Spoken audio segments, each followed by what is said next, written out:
அந்தியூர் பகுதியில் நீர்நிலைகள் எதுவுமே தூர்வாரப்படாத ரொம்ப ஒரு இதாக இருக்குது. ஏரியில் படகு இல்லைன்னு சொல்லி ஒன்று ஆரம்பித்தாங்க. அது மக்களுக்கு அத்தியாவசிய தேவையற்றது. மக்களுக்கு பயனுள்ள திட்டங்கள் எதுவும் இந்த சட்டமன்றத்தில் செய்யல. விசைத்தறி தொழிலாளர்கள் சுமார் ஒரு 1000க்கும் மேற்பட்டோர் ரொம்ப பாதிப்படைஞ்சு எந்த ஒரு தொழிலும் இல்லாமல் அந்தியூரில் இருக்குது. தொழில் கூடமோ மற்ற ஒரு பயனுள்ள திட்டங்களோ இதுவரை எதுவும் வரல. அந்தியூரில் பார்த்தீங்கன்னா இப்போது தேர்தல் காலங்கிறதுனால மட்டும் சாலையெல்லாம் புதுப்பிச்சுட்டு இருக்கிறாங்க. கிராமப்புறத்துல எல்லாம் இது வரைக்கும் எந்த ஒரு பணியுமே நடைபெறலைங்க. இந்த தோணிமடுவு திட்டங்கிறது நீண்ட நாள் கோரிக்கை. அதை நிறைவேற்றுறதுக்கு எந்த ஒரு நடவடிக்கை எடுக்கலைங்க. இது மேலே இவரோட செயல்பாடு ஒரு பெரிய அளவு திருப்திகரமாக இல்லை என்பது என்னோட கருத்து.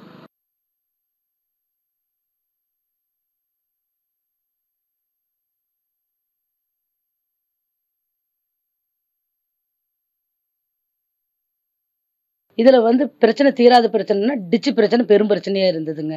அந்த பிரச்சனையை ரோட்டிலேருந்து தூர்வாரி நீட்டாக செஞ்சு கொடுத்துருக்குறாரு. அதேமாரி ரோடு போடாமல் இருந்தது, அதேமாரி ரோடு போட்டு கொடுத்தாரு. போர் தண்ணி வராமல் இருந்தது, தண்ணி பிரச்சனை இருந்தது, அந்த தண்ணி பிரச்சனை தீர்த்து கொடுத்தாரு. பவானியில் பொறுத்தளவுக்கு அவர் எது கேட்டாலும் செஞ்சு கொடுக்குறாரு. இன்னும் வந்தாலும் அவர் செய்வாருங்கிற நம்பிக்கை எனக்கு இருக்குது. அவர் தான் வரணும்னு நாங்கள் ஆசைப்படுறோம். 3 முறை எம்எல்ஏவாகவும் 1 முறை நகர்மன்ற தலைவராகவும் இருந்தார், மந்திரியாகவும் இருந்தார். ஆனால் பவானின்னு பார்த்தால் எந்த ஒரு வளர்ச்சியும் கிடையாது. பவானியில் அக்ரிகல்ச்சர் காலேஜ் கட்ட வேண்டும் சொல்லி 20 ஆண்டு காலமாக இதுக்காக பல கட்சிகள் போராடினார்கள். ஆனால் எந்த ஒரு வேலையும் அவர் செய்யவில்லை. பவானி வளர்ச்சி என்று பார்த்தால் சைபர் தான். இன்று முதல் எந்த ஒரு பணியும் அவர் செய்யவில்லை. மிகப்பெரிய தோல்வி சந்திப்பார் என்பது எங்களோட கருத்து. 45 வருஷம் போராட்டம் ஒரு டிச்சு கட்டுறது, அது பார்த்தீங்கன்னா யாருமே பண்ணவே முடியல யாருனாலையுமே.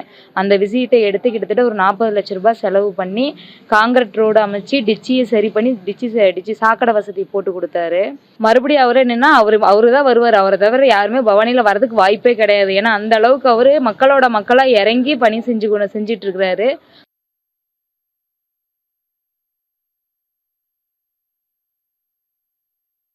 பவானி சார் தொகுதிக்கு இது வரைக்கும் அவர் எதுவுமே பண்ணலைங்க. நிபந்தனை பட்டா இருக்குதுங்க. குறைஞ்சது ஒரு 10,000 ஏக்கரா இருக்குது. இதுக்கு பல தடவை மனு கொடுத்துருக்குறோம், பேசியிருக்கிறோம். இது சமாதானமாக இது சம்மந்தமாக எந்த நடவடிக்கையும் இது வரைக்கும் அவர் எடுக்கலைங்க. இதே மாதிரி மக்கள் பிரச்சனைன்னு எந்த நடவடிக்கையும் எடுக்கல. தொகுதிக்குள்ளேயும் அவர் வரவே இல்லைங்க. இது வரைக்கும் எந்த தொகுதிக்கும் வரல, மக்களையும் சந்திக்கல. அதனால் இனி இந்த வர தேர்தலில் அவருக்கு எந்த வாய்ப்பும் இல்லைங்க. அவர் இந்த மனு வாங்குறது பிடிக்கிறது அணுகுமுறையெல்லாம் நல்லா தான் இருக்குது, ஒன்றும் பிரச்சனை இல்லை. ஆனாலும் கூட பெரிய திட்டங்கள் அந்த மாதிரி எல்லாம் எதுவுமே இங்கே கொண்டு வர முடியல அவரால். மக்கள்கிட்ட ஏதாவதுன்னா சொல்கிறாரு, போகிறாரு, வராரு, எல்லாம் பண்ணுறாரு. எங்கே கூப்பிட்டாலுமே மக்கள்கிட்ட பிரச்சனைகள் அடிப்படையில் போகிறாரு. பட் காரியங்கள் எதுவுமே பெருசாக நடக்கலைங்க. மாவட்டத்தை பிரித்து சத்தியமங்கலத்தை தலைமுறை கொண்டு ஒரு மாவட்டத்தை உருவாக்கணுங்கிறது ஒரு கோரிக்கைங்க.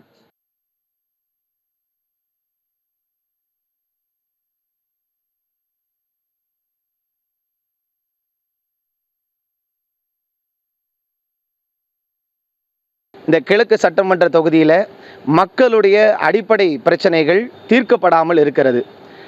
பழுதடைந்த சாலைகள் ஆங்காங்கே நிறையாக காணப்படுகிறது. மக்கள் என்ன பண்ணுறாங்க, குடிநீருக்காக போராடி கொண்டே இருக்கிறாங்க.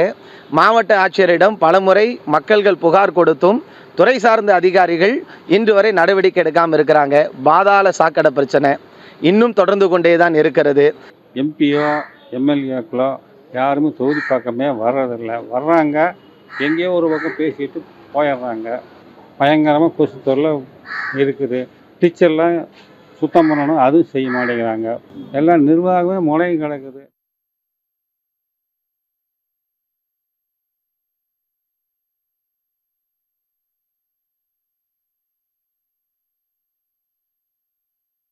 இது வரைக்கும் நெசமும் இல்லைங்க. பஞ்சாயத்து ஆஃபீஸு புதுசாக கட்டியிருக்கிறாருங்க. சந்தைக்கடை நல்லா கட்டி வச்சுருக்கிறாருங்க. இன்னும் ஆர்ஐ ஆஃபீஸ் எல்லாம் கட்டி கொடுத்துருக்குறாரு. இது வரைக்கும் நல்லா செஞ்சுருக்கிறாருங்க. கட்சிக்காரராக இருந்தாலும் சரி, பொதுமக்களாக இருந்தாலும் சரி, நல்லபடியாக எல்லாத்துக்கும் நல்லா செய்கிறாருங்க. மறுபடியும் எலெக்ஷன் அவரை தான் ஆதரிக்கிறேங்க. நாங்கள் சாலையோர வியாபாரிங்க. இந்த ஸ்டாலின் முகாம்னு பார்த்தோன்னா இந்த நலவாரி அட்டையை கொண்டு போய் கொடுத்தா ரினிவல் பண்ணி தரேங்க அப்படின்னு ஒன்று இது வரைக்கும் ரினிவல் வரல. எங்களுக்கு பணம் 1000 ரூபா மாதம் மகளிர் திட்டத்துக்கு பொம்பளைகளுக்கு தரேன்னு சொல்லிட்டு அதுவுமே நாங்கள் 4 தடவை எழுதி போட்டோம். முகாம் போட்டு 4 தடவை எழுதி போட்டு வரல. அதில் இப்போ மறுபடியும் இப்போ ஒரு கடைசி பட்சத்தில் அப்படின்னு சொல்லிட்டு இடத்துக்கு இடம் அப்படின்னு சொல்லி எழுதி கொடுக்க சொல்லியிருக்காங்க. அதையும் எழுதி கொடுத்துருக்கோம். இன்னும் பணமும் இது வரைக்கும் வரல. இப்போ ஆட்சியே முடிய போகுது. தொகுதிக்கெல்லாம் வராங்க, வந்து பார்த்தோன்னா இருக்க பட்டைங்களுக்கு செஞ்சுட்டு போகிறாங்க, இல்லாத பட்டைங்களுக்கு ஒன்றுமே இல்லையா, என்ன பண்ணுறது? 4 ஆண்டுகளாக வந்து திருப்திகரமாக கேட்டதை செஞ்சு கொடுத்துட்ருக்கிறாரு. சொன்ன உடனே குறையை நிவர்த்தி பண்ணி கொடுத்துட்ருக்காரு. எங்களுக்கு 15வது வார்டில் ஒரு 10-15 வருஷமாக இருந்ததை இவர் வந்து சொன்ன உடனே செஞ்சு கொடுத்துட்டாரு. அதே பஞ்சாயத்தில் எங்களுக்கு சிறப்பாக செஞ்சு கொடுத்துட்ருக்காரு. இதேமாதிரி மேலே செஞ்சு கொடுத்தாருன்னா இது அடுத்த ஒரு வாய்ப்பு அவருக்கு கொடுக்கறதுக்கு வாய்ப்புகள் நிறையா இருக்குது. பிரச்சனை சொன்ன உடனே நிவர்த்தி பண்ணிடுறாங்க. அது காலதாமதம் முதல்ல இருந்தது, இப்போ காலதாமதம் எதுவுமே சொல்கிற மாதிரி எதுவுமே இல்லை. ரோடு வசதி பொறுத்து, தண்ணி வசதி பொறுத்து செஞ்சு கொடுத்துட்றாங்க.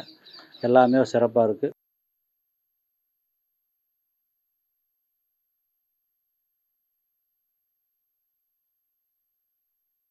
கோபி சட்டமன்ற உறுப்பினர் ஐயா செங்கோட்டையன் அவர்கள் வந்துங்க, அவரோட பணி வந்து கோபி செட்டிப்பாளையத்தில் சிறந்து எப்பவுமே பணியாற்றிட்டு இருக்காருங்க. இப்போ கோபியில் பார்த்தீங்கன்னா நகர்பகுதியில் அவுட்டர் ரோடு கொண்டு வரக்க முயற்சி பண்ணிகிட்டு இருக்காரு. இப்போ கோபிக்கு உள்ள நகரத்துக்குள்ளே வர ரோடு பார்த்தீங்கன்னா அகலப்படுத்தி சென்டரில் வந்து அந்த லைட்டு அமைச்சது எல்லாம் ஐயாவோட இதில் தான் எல்லாம் வந்ததுங்க. அப்புறம் கோபிகள் நகர்பகுதியில் குடிநீர் வசதி ஆகட்டுங்க, ரோடு எல்லாமே வந்து சீர் செஞ்சுட்டு இருக்காருங்க. பவானியில் பார்த்தீங்கன்னா அந்த சாயக்கழிவு வந்துச்சுங்க, நம்மளுக்கு கொடிவேரி பாசன விவசாயி பாதிக்கிற மாதிரி அந்த சாயக்கழிவு பேட்டரி வந்துச்சு. அதையும் வந்து ஐயா தான் தடுத்து நிறுத்தி ஓரளவுக்கு வந்து மக்களுக்கு என்ன தேவையோ அதை கொண்டு வந்து பயனாட்டிகிட்டு இருக்காருங்க. இது வரைக்கும் இது 4 வருஷமாக எந்த விதமான வேலையும் அவர் தொடரலை, செய்யலை. மக்களுக்கான அத்தியாவசிய தேவைகளை கூட அவர் பூர்த்தி பண்ணலை. கோபியில் இருக்கிற 30 வார்டுகளில் எந்த வார்டில் எட்டு நடக்குதுன்னு கூட அவருக்கு தெரியாது. இப்படி தான் இருக்குது நிலைமை. கோபியில் இருக்கக்கூடிய முக்கிய நகரங்களுக்கு இருக்கிற பாலங்களை கூட அவர் சரியாக கவனிக்கலை. மக்களை சந்திப்பது என்பது அவருடைய விஷயத்தில் இல்லை. மக்களுடைய அத்தியாவசிய தேவையில் அவர் தலையிடுறதே இல்லை. கோபி சட்டமன்ற தொகுதியில் எதுவுமே வளர்ச்சி திட்டம் எதுவுமே இது வரைக்கும் செய்யலை. இந்த 4.5 ஆண்டு காலமாக இனிமேல் செய்ய போகிறதாக்கு ஒன்றும் கிடையாதுங்க. அவர் வந்து அடுத்ததோட வர்றது முடியாத காரியங்க. அது புதில் ஏகப்பட்ட பிரச்சனை இருக்குதுங்க. அவங்க கட்சி சார்ந்து அவங்க செஞ்சுட்டு அப்படியே போயிட்டுருக்காங்க. நம்ம அளவுக்கு இதுதான் கட்சிக்காரர்களுக்கு ஒன்றும் கிடையாதுங்க. அவங்க கட்சி சார்ந்து பார்த்தது அவங்க செஞ்சுட்டு போயிட்டே இருக்கிறாங்க. நாம் போய் சொன்னோம்னா சரிங்கிறாருங்க, ஏதோ விண்ணப்பம் கொடுத்து வாங்கி வச்சுக்கிறாரு, நம்மட்டோட செய்ய.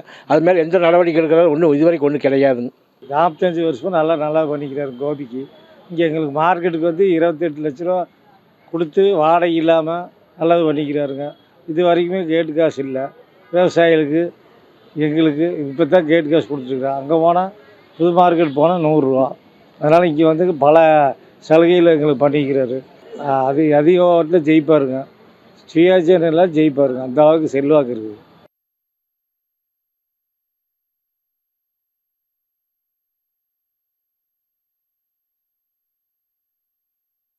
இங்கே வந்து பெரிய அளவில் அந்த அம்மா எந்த ஒரு வளர்ச்சி திட்டங்களும் செய்யலை.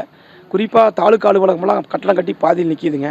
அப்புறம் காவிரி பாலம், இந்த மாதிரி குறிப்பான திட்டங்களுக்கு எதுவும் செய்யலை. அப்புறம் மிகப்பெரிய எந்த ஒரு வளர்ச்சி பணிகளும் செய்யலை. பொதுமக்களுடைய கோரிக்கையை தனிப்பட்ட முறையில் கேட்டு நிவர்த்தி பண்ண மாதிரியும் தெரியல. தமிழக அரசுக்கிட்டேருந்து வரக்கூடிய எந்த ஒரு திட்டமும் இல்லாமல் இப்போ பார்த்தீங்கன்னா அரசு மருத்துவமனைக்கு 3 கோடி ஒதுக்குனா அது வந்து மாசுப்பிரமணி நேரடியாக நிதி ஒதுக்கப்பட்ட நிதிங்க. ஆனால் எம்எல்ஏ நிதிங்கன்னு ஒதுக்கி எந்த ஒரு திட்டப்பணி நடக்கலைங்கிறதா எங்கள் கொடுமுடி இப்போ பேரூராட்சியோட நிலைமை. கொல்லங்கோயில் பஞ்சாயத்துக்குன்னு எந்த விதமான உதவிகளும் செஞ்சது கிடையாது. கோரிக்கையெல்லாம் கொடுத்துருக்காங்க, நெசவாளர்கள்லாம் கொடுத்துருக்குறாங்க. இருந்தாலும் அந்த கோரிக்கைகள் பற்றி அவங்கெல்லாம் பேசுனது கிடையாது. அவங்க எப்பவுமே ஒரு சார்பாக தான் நிலைப்பாடு கொண்டுட்ருக்குறாங்க. ஆனால் மக்களுக்காக வந்து எதுவும் செஞ்ச மாதிரி நம்ம கொல்லங்கோயில் பகுதியில் எம்எல்ஏ நிதியிலேருந்து எதுவுமே ஒதுக்கி செஞ்சது கிடையாது.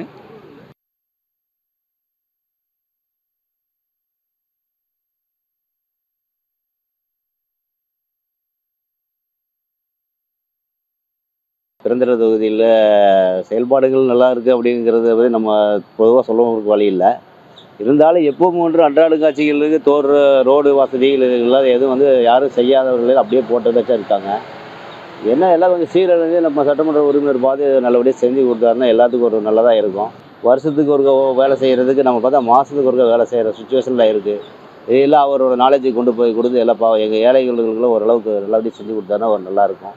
தீராத பிரச்சனைகள் பார்த்திங்கன்னா நம்ம சிப்காட்டில் இந்த சாய கழிவுகள் பிரச்சனைகள் அன்றாட நாள்தோறும் பிரச்சனைகளாக இருந்துட்டு தான் இருக்குது.